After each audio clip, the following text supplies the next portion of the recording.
Deputy Leader of the Opposition, Angela Rayner.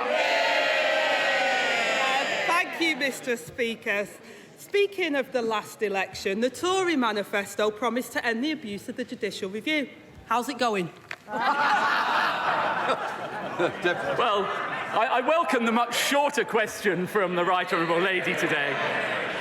Well, let me just remind the Right Honourable Lady of a few facts about the COVID inquiry. We set up the COVID inquiry. We have provided it with more than 55,000 documents so far. We have given it all the financial resources it needs so that we can learn the lessons from the pandemic. But, Mr. Speaker, in Wales, they also had a pandemic. And what have the Labour-run Wales authorities done there? No independent inquiry in Wales. As ever, one rule for Labour and another for everyone else. Mr. Speaker, he acts like it pretends that it's complicated, but it's simple. They set up the inquiry to get to the truth, then blocked that inquiry from getting the information that it asked for, and now they're taking it to court. I know he considers himself a man of the people, so using his vast knowledge of working-class Britain, does he think working people will thank him for spending hundreds of thousands of pounds of their money on loophole lawyers just so that the government can obstruct the COVID inquiry? Deputy Prime Minister. Well, we will provide the inquiry with each and every document related to COVID, including all internal discussions in any form as requested, while crucially protecting what is wholly and unambiguously irrelevant. Because essentially, the Right Honourable Lady is calling for years' worth of documents and messages between named individuals to be in scope. And that, Mr. Speaker, could cover anything from civil servants' medical conditions to intimate details about their families. But I really will say to the Right Honourable Lady, I find it extraordinary that she should lecture us on value for money for the taxpayer, when I understand she has now purchased 2 pairs of noise-cancelling headphones on expenses.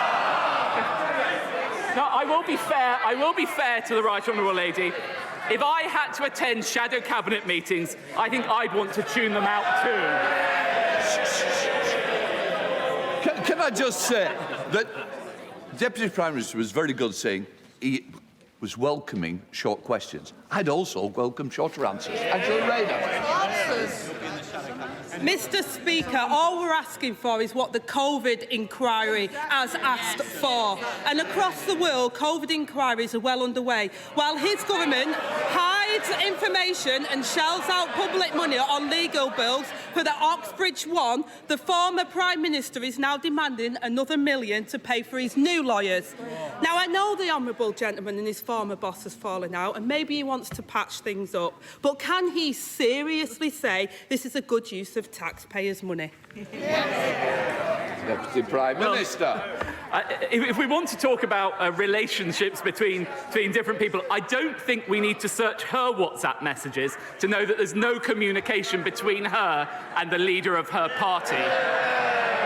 And I will happily stand up for our record on COVID, because when she and her party were carping from the sidelines, calling for longer lockdowns, I was working as Culture Secretary to keep our football clubs running, to protect our theatres and museums, and deliver the largest cultural recovery package in the Western world. That's the difference between her and me, Mr. Speaker. While she was collecting titles, I was getting on with the job. Mr. Speaker, I know for the last couple of years he's been trying to prep Prime Ministers for this, but these punchlines are dire. He really needs to go back to school himself. And speaking of school, thousands of children are missing from school. Absence has nearly doubled since before the pandemic. The Prime Minister says he's maxed out on his support for school pupils. But why did the government abandon its plans for a register of missing children? Deputy Prime Minister. Well, on the specifics of the Right Honourable Lady's question, that is not the case, and we continue to keep the policy under review. And what I would say is I am very proud of this government's record on funding and support for schools. £4 billion more this year, £4 billion next year, and the result of all of that investment is we have the highest standards of reading in the entire Western world.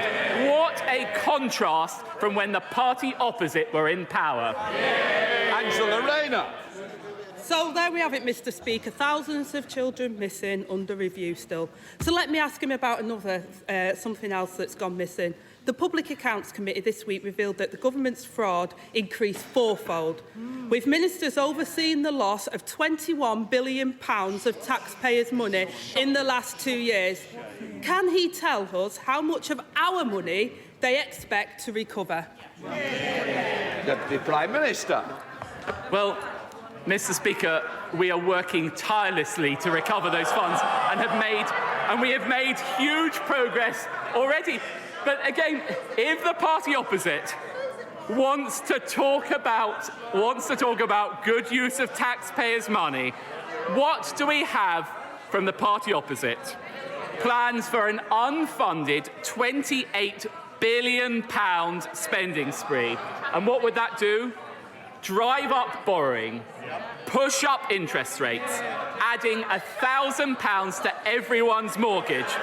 Mr. Speaker, I know they're out of touch, but even she must realise that Britain cannot afford Labour. Angela Rayner. Mr. Speaker, Britain can't afford any more of the Conservatives. And he seems to have lost count. The answer is a quarter. Only a quarter of the billions of pounds of taxpayers' money lost to fraud is expected to be clawed back. If this government can't get the public money back, they can't be trusted with anything else. It's become a pattern of behaviour from the Conservatives.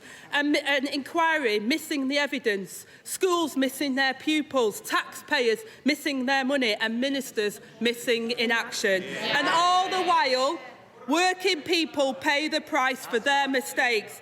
This week, the Public Accounts Committee also warned that this epic fraud and waste could happen all over again due to the ministers living in denial of the facts. If his government can't admit the truth, then how on earth can they learn the lessons? Deputy Prime Minister. Well, I would say to the Right Honourable Lady, we're actually putting more resources in throughout this year to tackle fraud and error, and we continue to make real progress with it. But again, it's quite extraordinary from the party opposite. While we are working to drive down inflation and energy bills, what's the Right Honourable Lady doing? Receiving £10,000 from Just Stop Oil backers. Oh yes! Adopting their policies, backing protesters, blocking new production, and forcing us to import more foreign oil and gas. Do you know what? For once, Mr. Speaker, I find myself in agreement with the GMB union. What did they say? It's naive, lacks intellectual rigour, and could decimate communities, just like Labour.